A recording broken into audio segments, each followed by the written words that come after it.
Hello viewers, I'm SB and welcome back to Endless Legend Inferno, where today we're going to be starting a new game as the Morgawr. Morgawr. Listen, that syllable does not come naturally to me. Gower. Anyway, this is the navalist faction in the game, and I think they're pretty interesting. Mostly I'm picking these guys because I keep saying during games, hey, we should pay attention to the ocean, we should maybe get some ships this game, and then I keep not doing it. And I keep not doing it for, good reasons, I think, or good enough reasons.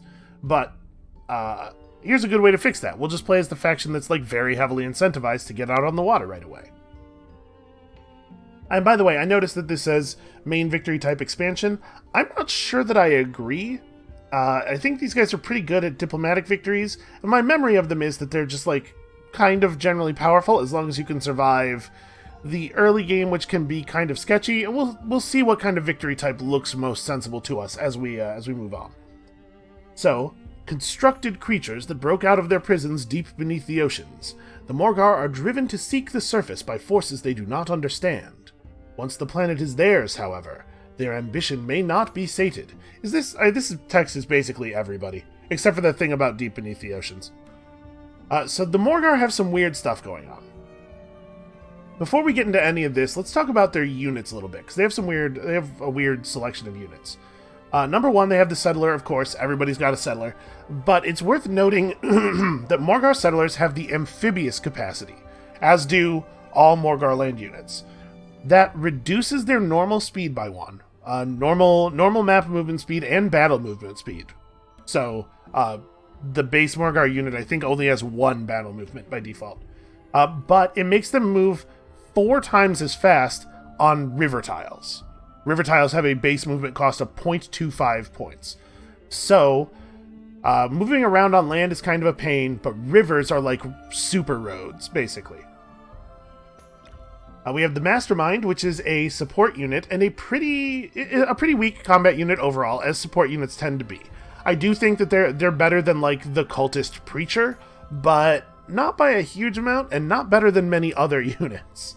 They do, however, have that Bloodlust capacity, which is their buff spell. Like all support units, they can cast the spell on friendlies to make some stuff happen.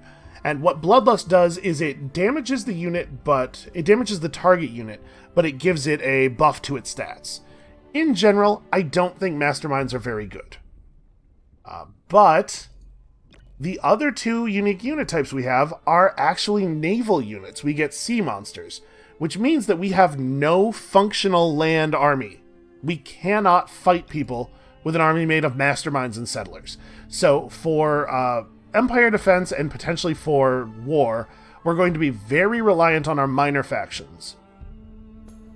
It's okay, it's not a big deal. We'll get through it. We're going to have a lot of influence. Assimilation's going to be relatively easy. And we have some tricks, too, that'll help us out with this. So, our deal is we are Neptunian, which you probably could have guessed by looking at our character here and how much there's always constantly water dripping off of him. So first of all, improved transport ships. We should talk about ships a little bit, because we really haven't talked about ships at all over it's been 60 episodes here. So when you put a land unit into the water, it becomes a transport ship. Transport ships have locked stats. Their stats do not scale up with the stats of the land unit that they carry. Your transport ships are just always the same.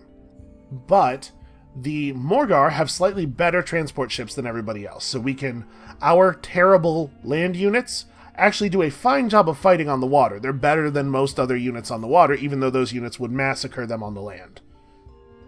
We also have free embarkation and disembarkation. So, normally when a unit moves from land into the sea or from the sea onto land, that consumes all of their remaining movement. For us, it just costs the number of movement points that the tile they're moving into usually costs, which means that we can get out of the water really, really quickly and effectively, and it's not such a big deal for us to move armies across straits or whatever. We saw a little bit of this in the last game, that it's kind of cumbersome to have to move from one landmass to another. Not so much for these guys. Our Dust Eclipse effect gives us +4 movement on water. All of our units have +4 points of movement on water. That's cool. It's certainly not as powerful as the Necrophage effect, but we are going to get a lot more use out of it than we did out of the Broken Lord effect. I don't think this is hugely consequential. We have access to the Cat's Paw. So this is an ability that allows us to just purchase roaming, neutral armies and fleets. It costs influence to do that.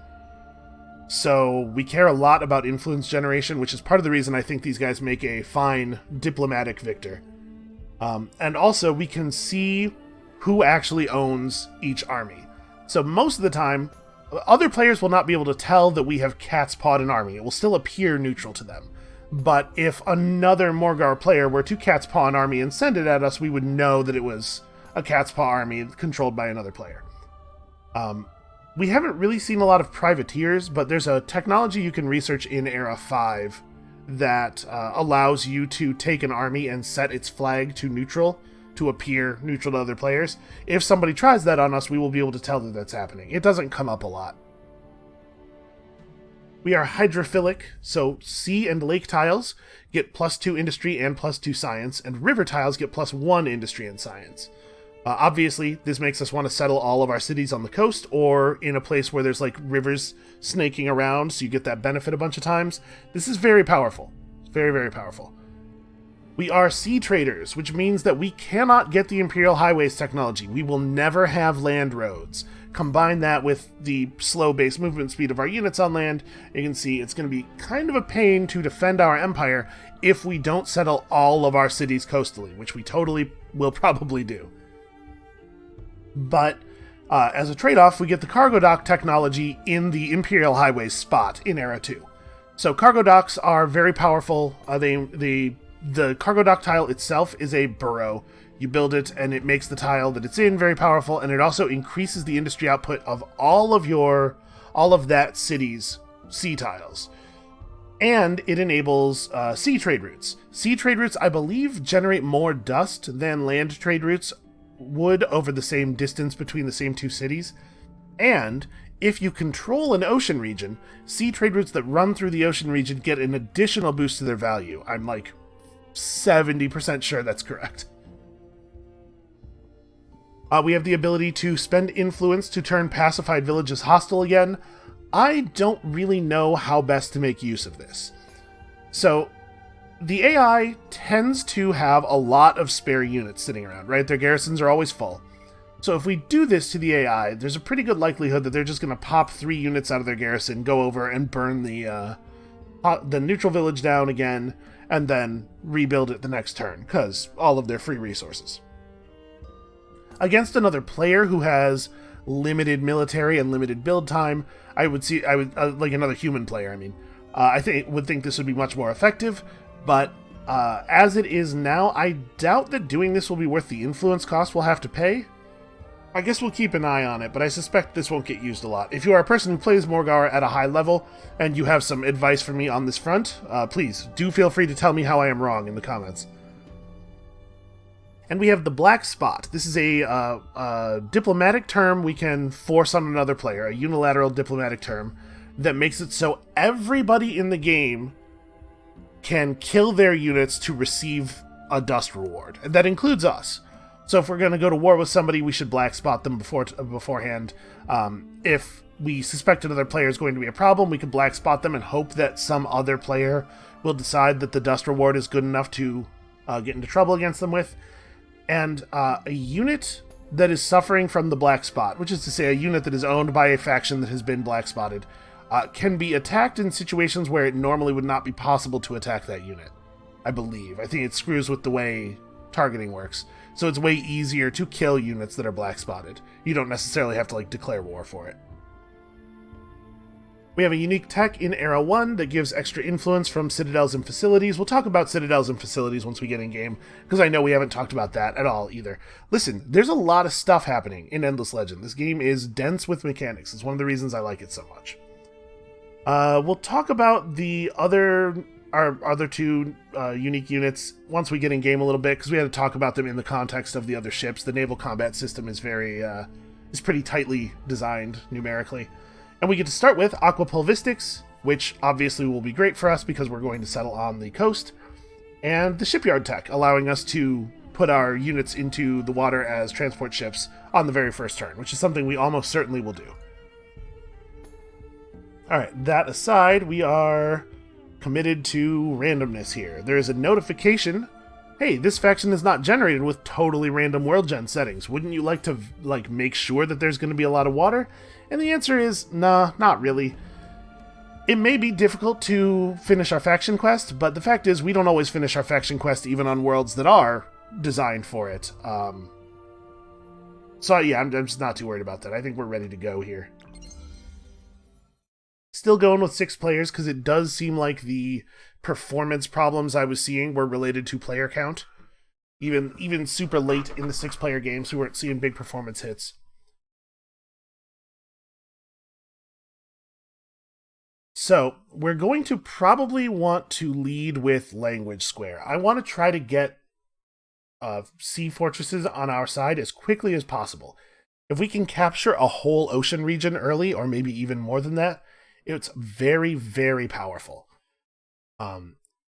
Partial capture of ocean regions is pretty precarious because any fortress that is not captured will periodically spawn ships, the same way that a neutral village does, spawns land units.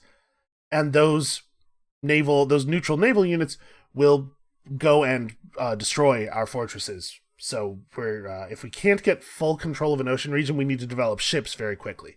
I believe our faction quest asks for us to get ships pretty early anyway, so it shouldn't be a problem. Luckily for Auriga, they sleep. We didn't understand them. Didn't even know where they came from. We couldn't control them. So in desperation, we contained them.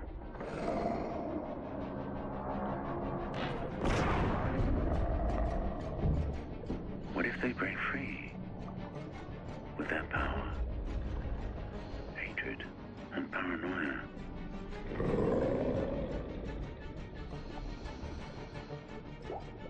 Then Auriga will weep.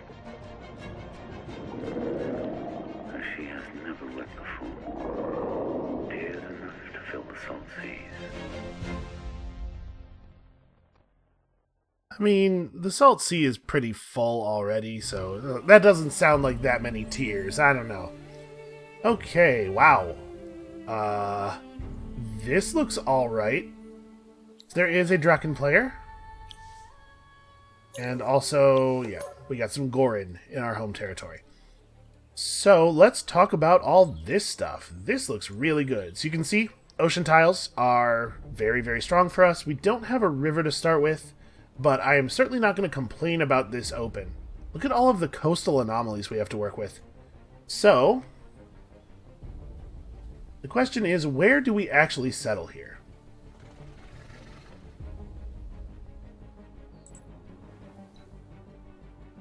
Settling here on top of the dyes is pretty cool because this is 3 powerful ocean tiles, 2 anomalies, and then 1 tile that, because it has a luxury resource on it, has a point of bonus resources. But while this is a lot of general resources, I'm noticing that it's not a lot of food and industry for a start. We could do a little bit better on food and industry down here. 7-6 versus 6-10. This is 15 science and 12 dust. So it's not even that much worse on science and dust, and you still get 10 approval.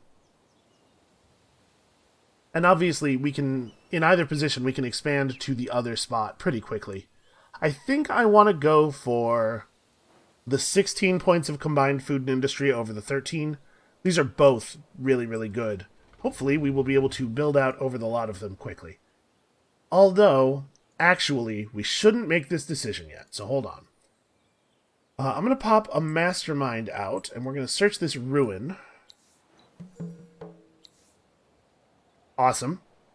This is why you should always search ruins in your starting region if you can before settling, because there is a ruin quest that asks you to colonize the region and gives you a reward for doing that. So that is another piece of fantastic luck in our favor. And then I'm going to have the hero jump out of the army and just go up here and search ruins.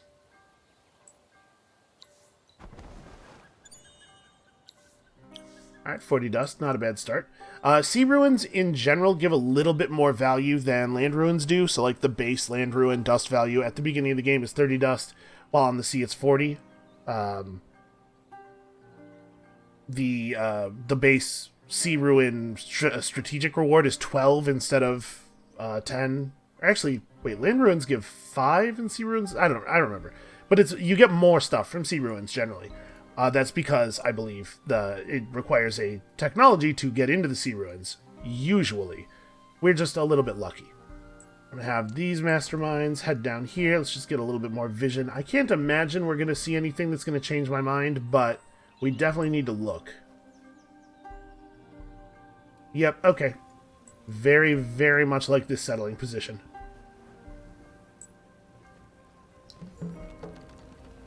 Okay. So we did that, we got 15 wine. Now that the region is secure, build a glass steel extractor on the deposit in order to get the weapon. So we know we have a glass steel deposit, we have a wine deposit, we don't see anything. Oh no, there's titanium as well. Man, this is a good starting region. We build out to another anomaly on this side pretty easily.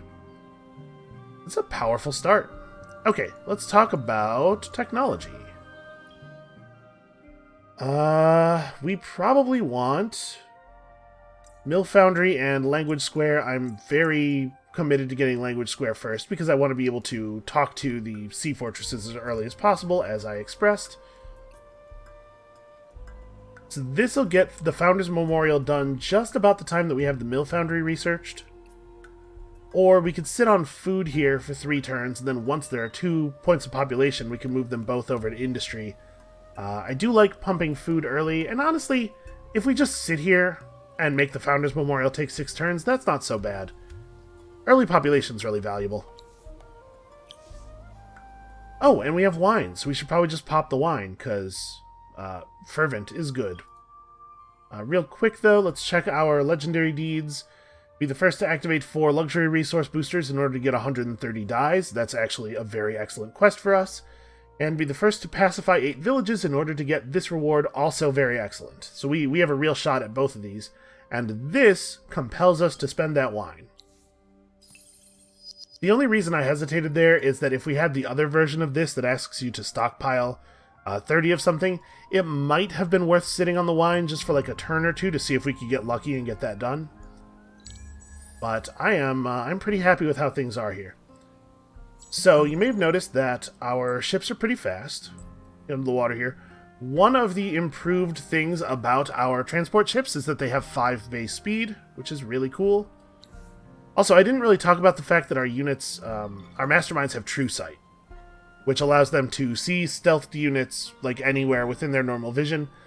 It's fine. If you end up against the Forgotten, you can find some use for it. Sometimes weather on the sea will give people stealth, and so being able to see through that is nice. Alright, before we make any more decisions here, we should probably check out our faction quest. Morgawr awakens. Darkness. Moves heads, limbs. Presses out, grabs, crushes, twists. Breaks weakened bars, shatters cracked glass. Morgawr moves. Freedom. After uncountable years, flees the structures, the caves, into the water. Dark water. Too cold, too dark. Hides too many enemies, too many memories. Freedom! Morgawr moves in the darkness, finds others, so few. Rises, seeks the light, seeks air, land, fire, the forge, walls, weapons. These are strange images. Memories? Morgawr remembers the time in prison, asleep but aware. The horror of immobility, impotence, imprisonment. Must breathe the air, use fire, build and conquer, spread across the world, never to be imprisoned again. Never to let a power survive that could imprison, never to be the weaker. Morgawr grows. So the Morgawr have like a weird collective consciousness thing going on. They speak of themselves sort of as a singular, but with obviously plural nouns sometimes. It's kind of a weird thing. So our faction quest here is to exploit at least 1 sea tile with one of your cities, which we are doing, and we must research the Vor unit technology. That's our first ship. Let's just go ahead and get to this stuff, now that we know that we are not being pressed by our faction quest into any particular decision. So you can see 12 glass steel from the sea ruins. It's pretty good. We gotta find ourselves a fortress. I have strong feelings about looting all these sea ruins, but now we gotta find ourselves some fortresses. Also gotta keep getting the land ruins. Okay, here we go. So, 1, 2, 3, 4, 5. It looks like we're probably not going to be able to actually reach that on the next turn. Oh, we can reach it with the mastermind. Obviously, I would prefer to do it with the hero for the XP. So we got lucky there, got the high dust reward from the temple ruins. And we've encountered the Fomorians. All of the game's fortresses are controlled by the Fomorians at the beginning of the game. And in fact, it is the Fomorians who crew all of the basic ship types, the ones that everybody has access to. I guess this is as good a time as any to talk about ship types. So the basic ships that everybody has access to are sort of like in a rock, paper, scissors kind of thing. There's the boarding vessel, available in Era 1. Boarding vessels are sea cavalry, effectively. They're fast, but they have poor defenses and low health. They do reasonable damage, and their damage is augmented by their health. That boarding party capacity causes the ship to deal extra damage based on how much health it currently has. So they're good scouts, and they're good at getting in on enemy ranged ships, which unfortunately do not show up until Era 3 over here. The Era 2 ship is the fire ship. This is like sea heavy infantry. They have more attack and defense, they move more slowly, they don't actually have a ton of straight up damage, but they set enemy ships on fire. And they hit more than one thing when they attack. So you get a lot of damage over time out of these ships. Their job is basically to get in, set fires, and then survive until the fires burn the enemy ships out. And finally, you have the artillery ship. The artillery ship has, you can see there, 4 range by default, and very high base damage, 74 base damage. But the artillery capacity means that if an enemy ship gets up adjacent to it, it loses half of its attack and damage. It's way, way, way worse than what happens to normal ranged units when enemy units get close to them. So, the deal is, boarding vessels get beaten pretty badly by fire ships straight up because they just can't do damage quickly enough to outrace the flames. But boarding vessels do a lot of damage to artillery ships because they're able to dramatically reduce the stats of the artillery ships, and artillery ships beat fire ships by being able to outrange them and just pound them before they can get close enough to use the flamethrowers. It doesn't always work out to be quite that simple, and there's different equipment you can put on them and stuff, but that's sort of the basic idea. There's also the submersible that everybody has access to, the bathysphere. This is like a stealthy unit that I honestly have never found much use for. They're good at scouting the ocean quickly once you're late enough in the game that other people have ships, and it's hard to use boarding vessels safely, but they don't fight super well, and I honestly don't know how valuable bathyspheres really are. Then on top of that, we have a couple of other naval units. We have the Vor, and of course, who on the internet doesn't love a little bit of Vor? Nope, felt bad about it as soon as I said it. Sometimes jokes are funny, and sometimes they're the other thing. The Vor is a frigate, which is the same type of ship that fire ships are. They're basically faster, they deal more damage, they deal damage in an arc in front of them, and I believe that their attack reduces enemy defense. So they're a little bit more like traditional infantry in that the damage actually comes from hitting rather than from just waiting enemies out. Pretty good against boarding vessels. Sometimes good against fire ships. So it comes down to equipment a lot more with those ones. And then here you have the Leviathan. The Leviathan is a submersible unit that is high damage, has an intimidation aura, like it lowers enemy stats when they're just nearby. And I believe the rapid mutation capacity allows you to refit the unit even when it's not in your territory, which I think both this and the Vor have. I'm honestly really not sure how to get the best use of these. Like I said, haven't really played these guys that much. So we'll figure it out. I think language square into Mill Foundry is definitely the way we should go for now, though. Oh, and I also forgot something else that I was going to do. So let's hold on a moment. I know we're 24 minutes into the episode and nothing has happened yet, but I'm going to save the game real quick here, and we're going to reload the autosave on turn 1. And the reason we're going to do this is that I have been trying to allow people to play along, test out alternate plans and stuff, by giving you the seed value for the world. But it turns out that in Endless Legend, playing the game with the same settings I'm using with the same seed value will generate you the same world map, but it won't replicate the starting conditions. It won't necessarily keep the AI the same. The autosave is before the cinematic. Weird. It won't necessarily keep the AI the same, and it won't give you the same starting position on the map. So what we're going to do instead is make a save right here on the first turn before anything has happened, and then I'm going to post that save in the comments below. So we'll reload the end of turn 2 here. So that way if people want to play along or just experience this extremely good starting position, that is a thing that can be done. And now, here, 25 minutes and probably by the time this is done loading 40 seconds into the video, let's play some Endless Legends, shall we?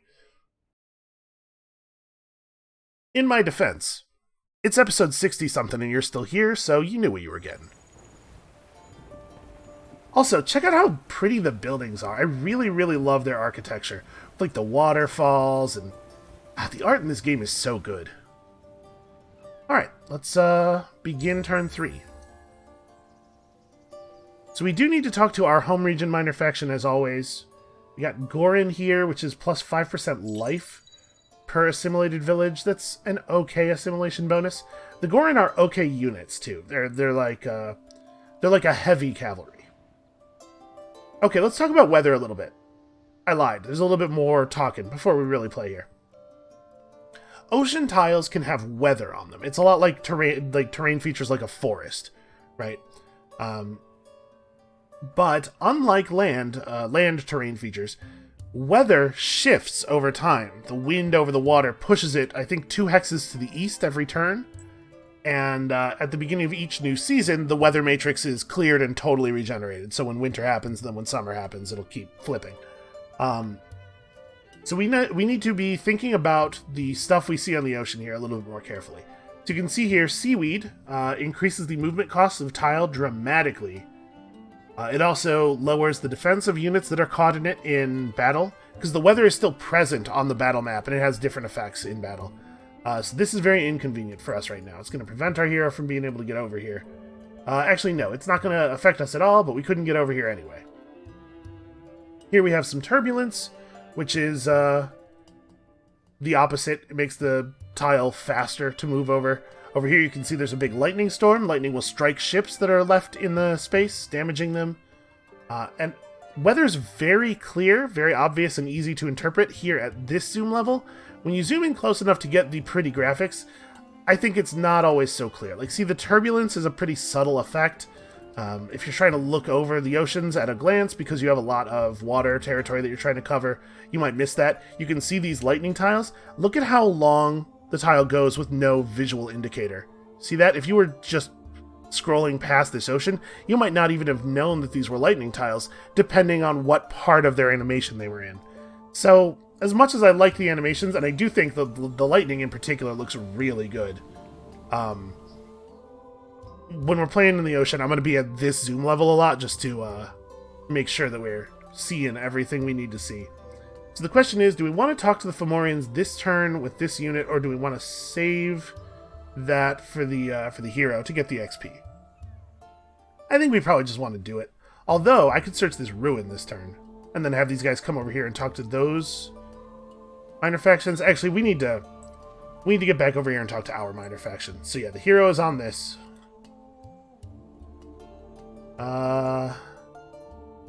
Okay, it's just seaweed over here. So the seaweed's going to move into me, but that's not a big deal. You pay the movement cost of a tile as you move into it, not as you move out of it. So being in seaweed at the start of the move is not going to hinder us in any way. And you need to scout this way and see if you can find me some more fortresses. It seems like we started on the top of the continent, which is not totally ideal. Eastern and western shores are much more likely to yield lots of fortresses to play with. And we're doing pretty well on dust early on here. Like, we could just buy off the end of the Founders Memorial to ensure that we can start the Mill Foundry next turn with this full backing. I think that's probably worth doing. It's a pretty small amount of dust. Okay, let's have a chat. So some of the quests the Fomorians give are really easy to do. We all live in this yellow bathysphere, apparently. The bathysphere is a strange and finicky contraption. Still, one of them is known for having traversed the Nowhere Lands and destroying hordes of savage blue-stained opponents. Real meanies, those guys. It is the legendary Yellow Bathysphere, which sadly now lies half-ruined and in need of repairs. While some say a little mechanical love is all that is needed to do this, time and a bit of dust are probably more likely to get the job done. I get it. You get all the references? I get all the references. Okay, so we've been given this legendary but broken bathysphere. We had to take it to another place where it can be repaired. That place is over here. Alright, well, the good news is bathyspheres are stealthy, and so he is unlikely to have his travel interrupted. Also, I guess he's unlikely to have his travel interrupted because there's probably not a lot of other stuff on the ocean at the moment. And I think we should have our hero follow because there's a fortress over there that we could talk to. But it looks like we're pretty likely to get this, and this fortress is the only one in this ocean. So as soon as we get control of it, we'll have control of the ocean region. That means a couple of things. First of all, let's talk about fortresses. The fortress itself is a tile that generates resources. You can see it's an influence, a science, and a dust. It also gives us a little bit of vision in the area. It's kind of like having a neutral village converted when you're the cult.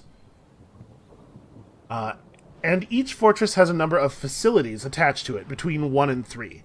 The facilities are things that give your units bonuses or that generate resources for you, but they're not all revealed at the beginning of the game. As every new era begins, more fortress or more facilities will open up. So if we get control of this, for right now, this facility won't do anything, but later in the game it will open and give us some kind of benefit. Who knows what? Let's move across the turbulence here, and I suppose we may as well talk to this village and then search that land ruin. Make sure there is no enemy in this region in 5 turns. Well, that may get done for free, so lucky us. Or if it doesn't get done for free, less lucky. Yeah, we really are doing okay on money here, though. I think I'm going to keep our citizens on food. I want to keep generating population for the moment. And you can come over here and eventually grab this ruin, maybe talk to those guys. We can see most of our home region now. I'm convinced we're not missing anything terrible.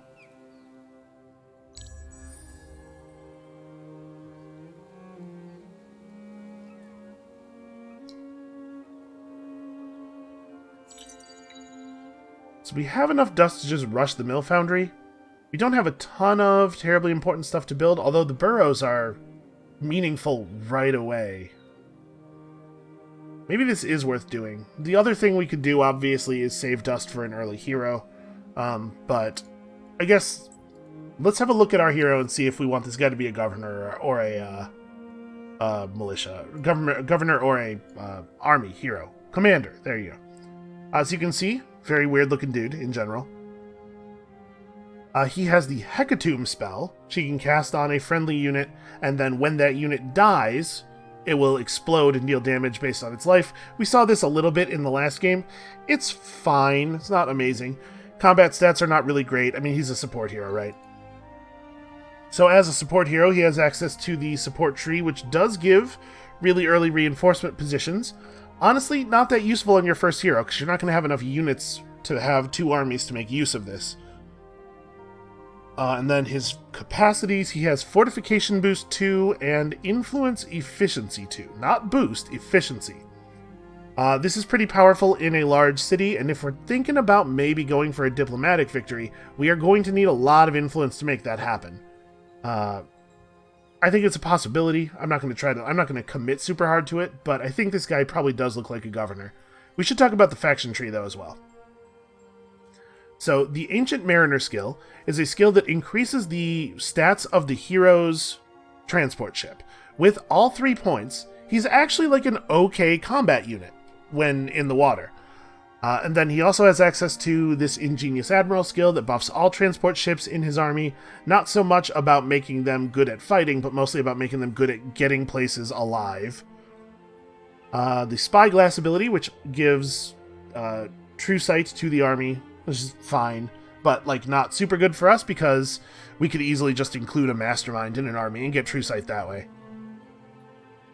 And then also the ability to take no negative effects from weather, which is pretty cool. Lets you be in places that other people can't be in, like the middle of a big lightning storm. Lets you skip right through seaweed. But if we're going for governor, they actually have some pretty cool stuff going on. You get plus approval on cities with oceanic exploitation. I believe the way this works is you just get the bonus once if your city has any non-zero number of ocean tiles in it. Sea tiles, rather. It's not a bonus for each sea tile. But you can see at max rank it's 35 approval if the city is coastal, so that's pretty great. This reduces the cost of naval units, and then that's a pretty short walk up to Inspirational Leader, which of course is a very useful thing to have. So yeah, I think this guy's going to end up being a governor, which means that I'm not in such a big hurry to get another hero online. So maybe it is right to just spend dust to get the mill foundry established. And then go straight into dust filtration, maybe? This is only 6 dust per turn, and it only works during the summer as well.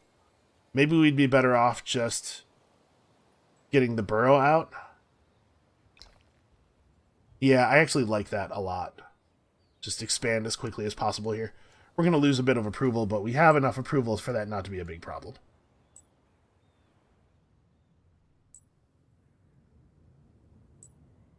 Our hero could veer off and grab this ruin on the way over there. Alright, come on, something really cool. Unlike searching land ruins, searching a sea ruin always costs all of your remaining movement, so you have to think about that a little bit when deciding to go for them. I'm going to leave this alone for right now and get out onto the sea.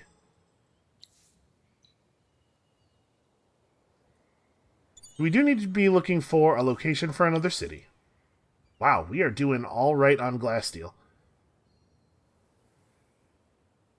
Also need to be researching stuff. So, we have 8 to 28 turns left on this season. We could go for cultivation right now and hope to get the seed storage up in time for it to be meaningful. But I think maybe let's get the Vor technology down now while tech is cheap and it's easy to do, and get our faction quest rolling, because I do not remember what we get as rewards from it. They could be really good. Alright, so 5 turns on that district. Maybe I should be building another settler. Okay, we got 10 gold. That's pretty cool. We're definitely taking Ancient Mariner to move up into Cult of Tides and stuff. And you are not quite going to be able to... Oh, never mind. One of the facilities is sticking out here, so we can, in fact, talk to this thing this turn. Alright, we brought that to the facility. Wait 2 turns for the repairs to proceed. We will get a fixed bathysphere and control of the fortress. And when you take control of a fortress in an ocean region, it shows you the location of one other fortress in that region, I believe, so... Oh, sorry, it'll be control of this fortress, the one that issued us the quest, right. Okay, let's grab the quest from these guys. Hopefully it will be easy. Turn to the village when you are ready to give them 50 dust. You know, they're pretty good odds that we're going to be able to get whatever they want us, get done whatever they want us to do. Let's go ahead and give them the dust. Bring 5 glass steel to another village in the region. Well, you know what? I think we can swing that. So there's a couple of good anomalies near the coast over here as well. We could settle there and get 3 ocean tiles plus the mineral rich, or up here and get 2 ocean tiles plus this with the ability to expand into this tile, which has a ton of ocean exploitation. And steel stocks, in addition to being the same kind of industry boost as Mineral Rich, also have an approval boost on them, so that's pretty powerful.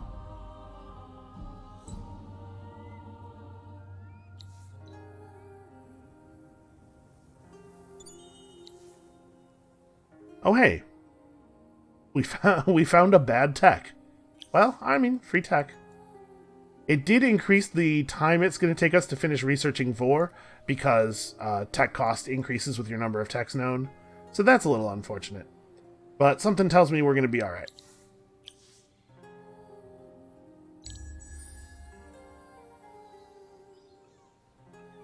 So we should probably get the other settler up pretty soon. Settling right on turn 20, right after buying the Empire plan, is a good economical way to settle, but it may be too much of a wait. We'll see. Okay, I'm noticing that this is not the Kazanji village that we need to report to, which means that this is a 3-village region, increasing the value of settling it pretty sharply. If we put this guy in the queue... Let's see, we're going to be on 3 population by the time... We might be able to get to 4, probably not. I don't know, we'll see what that looks like. We may want to move people off of food there, is what I'm thinking. Let's grab this quest first, and then we'll go for the ruin on the river. Return to this village with an army that contains a minimum of 3 minor faction units. Unfortunately, not super likely to happen. Not soon, anyway. Oh, looks like we have a little bit of disagreement between the graphics and the game logic as to the position of this unit. It is definitely still in the water. It would be kind of neat if you could sail your boats down the river, though. Alright, and you get to move over here. Yeah, because we can't get to the fortress to speak with it this turn anyway. May as well just search. There is tension in the air, again. This Fomorian captain is angry and aggressive, for his son has gone missing at a ruin rich with treasures and artifacts. He would see both his son and the treasures return home, though it is not entirely clear which one is the more precious to him. Not all Fomorians, it seems, are kindly and benevolent. Yeah, that has certainly not been my impression of them. You guys have not seen a lot of Fomorian stuff in this particular series, but in general, I think they're pretty mean-spirited. So bring ships and eager hands to help the youth in his efforts, and perhaps his strange father will see fit to reward you accordingly. Okay, we'd have to get some land units, but that is a thing that can happen at some point in the future. So, food. Let's talk about food. When the settler is at the top of the queue, we are going to not be producing any food. All food will roll directly into the settler. So, if we pull people off of this, it'll take 3 turns to build the next citizen, and we'll get... Or it'll take 3 turns to build the borough streets, and we'll get the next citizen at the same time. I think we probably should just do this and then move everybody over, but my point is there's not a lot of value in stockpiling food until we get the settler out. Getting the 1 extra person to help us work industry is valuable, but after that we need to do the thing. Also, did I not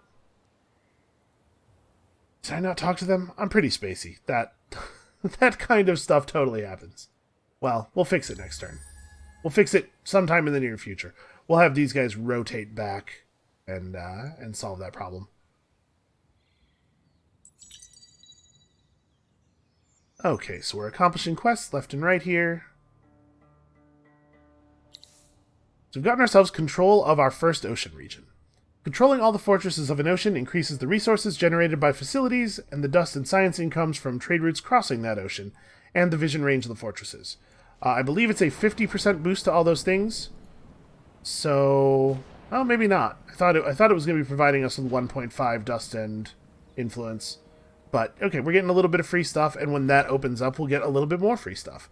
We can garrison naval units in the thing to protect it from predation, but it's pretty far from the rest of the world. I would expect that we don't have to put a lot of effort into protecting that. The bathysphere could, at this point, talk to the fortress, but we may as well get the XP for doing it. Oh, I guess we should actually look at these two. We got 15 wine from our faction quest. We got a bathysphere and control of that fortress from that quest. And our faction quest moves forward. Morgawr is not in chains, but is not free. Free means unchallenged. Free means unthreatened. Yeah, for a certain definition of free, I suppose.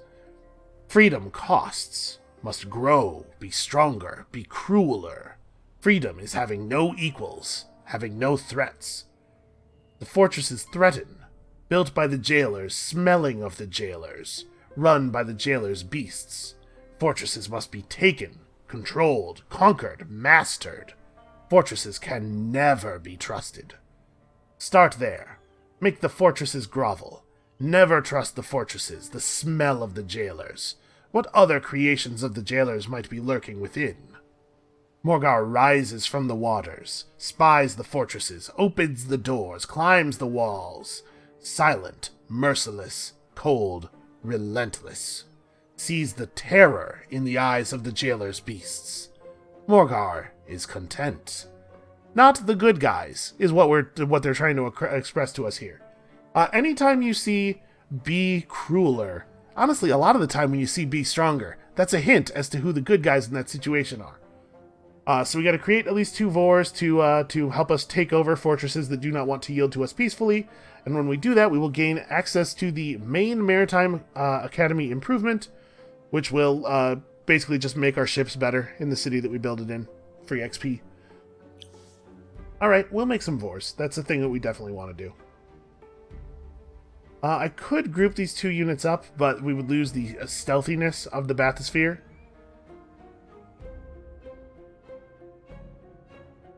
Let's just have him get out here and scout around a little bit. Okay, so this looks like another single fortress region. So the quest we got from them, which I just totally did not even read yet, is to conquer fortresses to gain 3 additional strategic resource facilities. That is something that probably will not actually be done very quickly, so we're probably going to have to build Vors and take this one by force. Who knows? We might get lucky. Alright, you need to find me that Kazanji. Oof, they're way down here. This guy's going to be running back to the capital forever. Alright, actually get out of the water. Alright, at some point we will get 15 influence for free. Cool. Let's just run along down the river.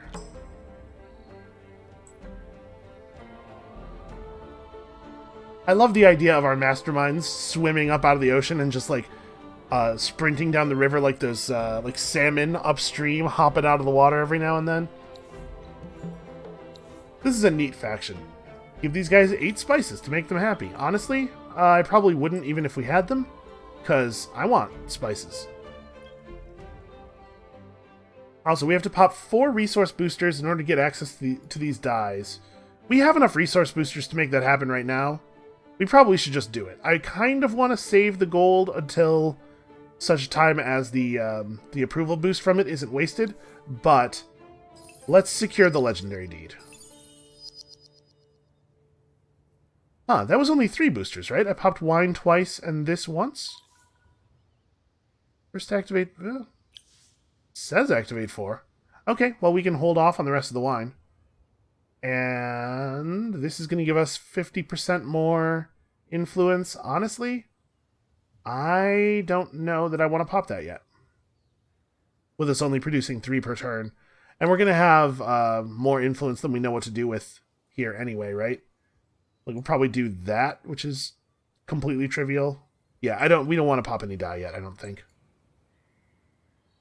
Especially since it seems like, this might be a community patch thing, but it seems like popping multiple resource boosters no longer just adds time, it rather resets the clock, so you can see we're now at 10 turns on this wine instead of the more than that we would be at if it just added time to the timer. And then we could veer off of the river and grab this ruin real quick. You get a little bit more thorough picture of the area around our starting region. Also, we can see that there are enemies. I'm concerned about that. Red is... Oh, Red's the Draken player. That's maybe okay. That maybe is not a big deal. Okay, what else do we want here? We could grab Breaching Wave, which is just free influence. We don't have to do any work to take advantage of this. Our cities are going to be a little bit busy for the moment, so I think actually this is a good time to pick this up. Because we have settlers and stuff to build. And now that we have 3 population, we should commit to industry. So that settlers out in 5. Yeah, okay. Once the settler's out, we probably have to build Vors, but we'll worry about that as that gets closer. And we need to keep searching for more fortresses to take control of. We want to get as much of the ocean under control as quickly as we can.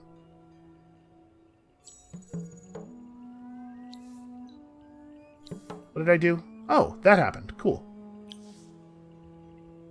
I certainly didn't put any effort into it. 12 more glass steel. Great. Oh wait, this isn't gonna work. Sorry. Let's just move past that because we can't actually dive on this ruin because it's locked by that quest. But we can dive on this one, and it tells us that we must capture the indicated fortress held by another another empire in the ocean of Ithleni for 15 spices. This is held by another empire, really. It's turn 9, so I'm not expecting there to be a lot of ships right now. That's a little worrying. Alright, we can see another player already as well. Although no way of telling who they are.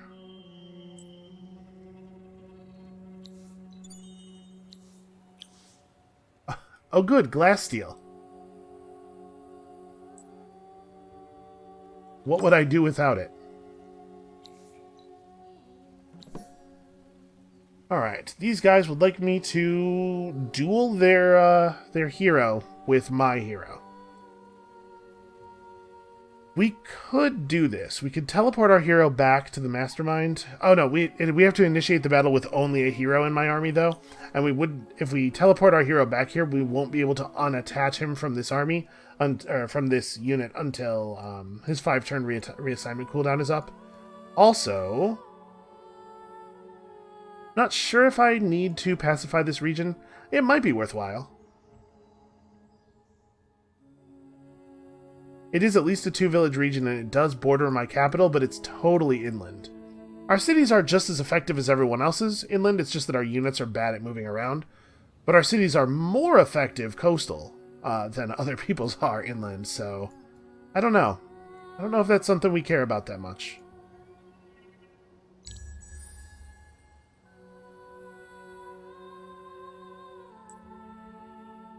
Alright, let's see about this fortress. I think I won't be able to parlay with them now that we have a quest to destroy them. Okay, when it said held by another empire, apparently it was counting the Fomorians as an empire. We should probably talk to them with the hero ship. We're gonna want to bring our hero back to serve as a governor fairly soon. Yeah, okay, I can't talk to them anymore. Well, the place is going to be run by... the place is currently defended by 2 boarding vessels, so not a thing I want to engage with my terrible hero ship. But once we have those Vors out... So at the end of the turn... Okay, we're probably not going to be able to buy any turns off of this. We're just going to have to sit here for 3 turns. And you guys probably should continue inland. I kind of want to go this way and finish scoping this out, but let's get this ruin first. We can get over here and search the ruin and then head back pretty quickly. And unfortunately, we do not see any architecture from this blue player. I kind of want to continue down the river until we do. Show me something. I want to know who you are. Okay, here we go, here we go. Roving clans? Maybe? The minarets. One step closer. Alayi, okay. That's maybe not good. Sometimes the allow you can be a little aggressive. And we're going to try to run away from them as soon as we can, in the hopes of not having to formally meet them. They can't scheme against us if they don't know who we are. Alright, so that region is pacified, and we need to get our village up as quickly as possible, because otherwise it is going to get stolen from me. In fact, I'm very concerned about that. Fortunately, even though we're talking about a pretty considerable distance, we're going to be able to get our settler over there really quickly because transport ship. Hopefully that'll be good enough.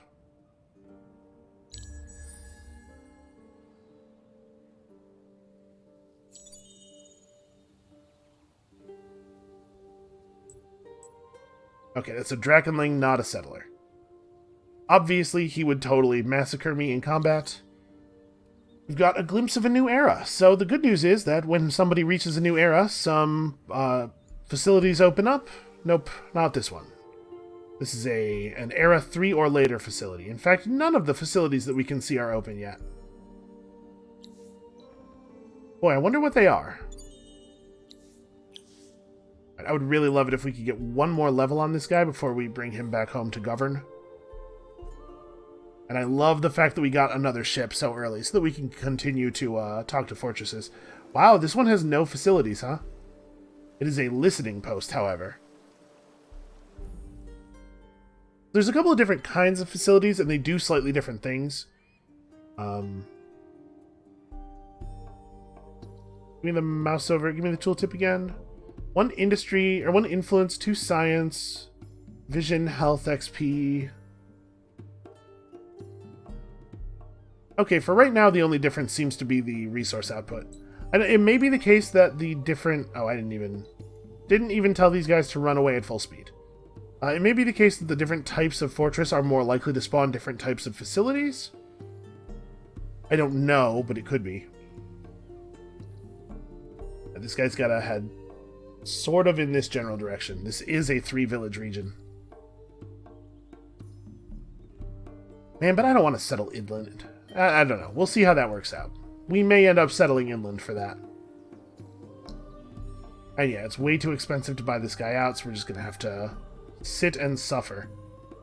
Honestly, the reason I want to buy him out isn't even really about the food. I just want to make sure we get this region.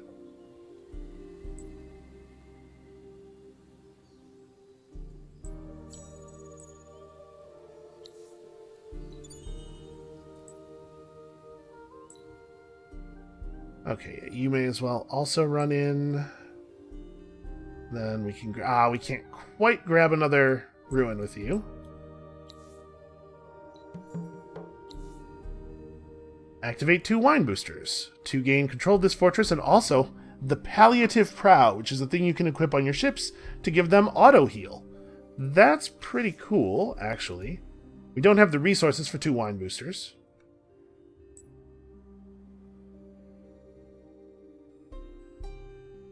Do I want to just have... No, I'm going to have the hero search the ruin.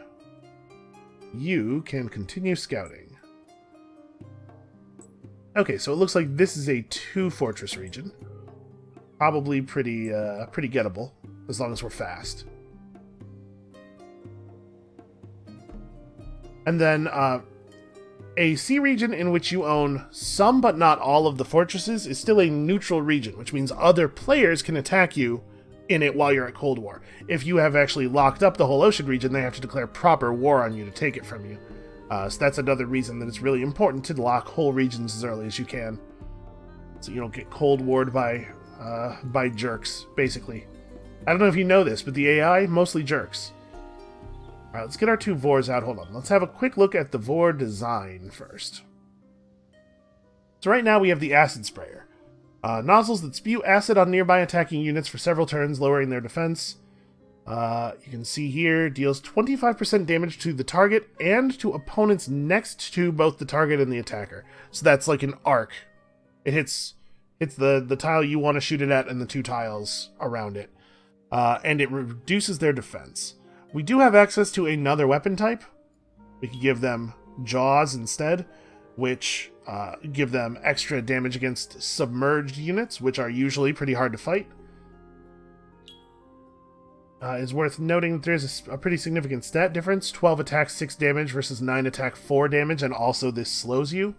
That said, I think it's probably still right for the moment. The defense reduction matters.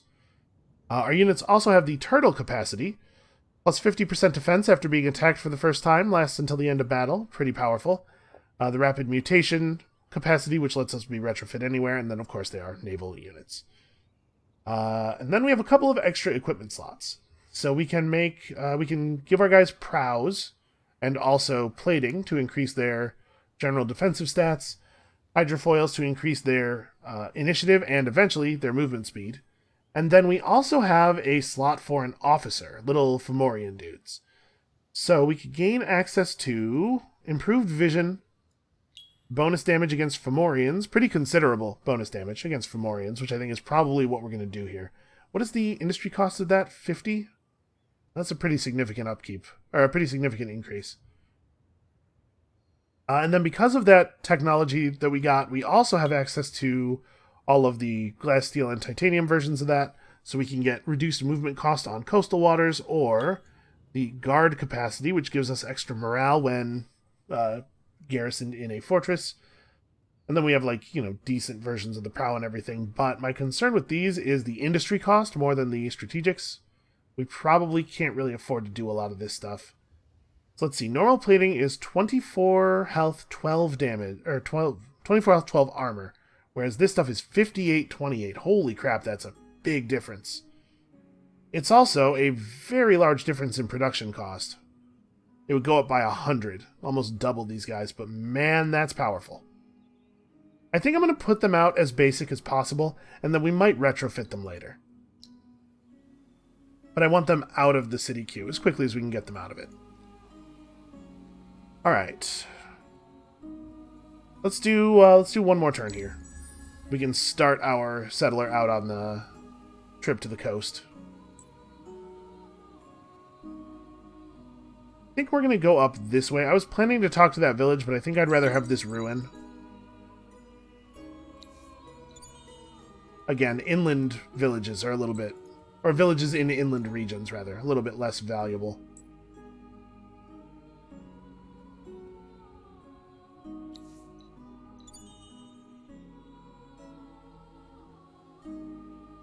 We now have 5 influence per turn coming in. The dies are starting to look a little bit more reasonable. Maybe I can veer this guy off, because I don't really need the masterminds to both be in the same place. Alright, you can grab this for us. Okay, 10 gold. Did I have a quest where people wanted me to give them gold? I think it was spices, right? I had a quest where I was going to get gold. That's probably what I was thinking of. Yeah, these guys want spices. Okay. Take a look into this next region. Alright, so here we have some fog. Units in fog are effectively stealthed. You can see out of fog, but you can't see into it unless you're adjacent to it.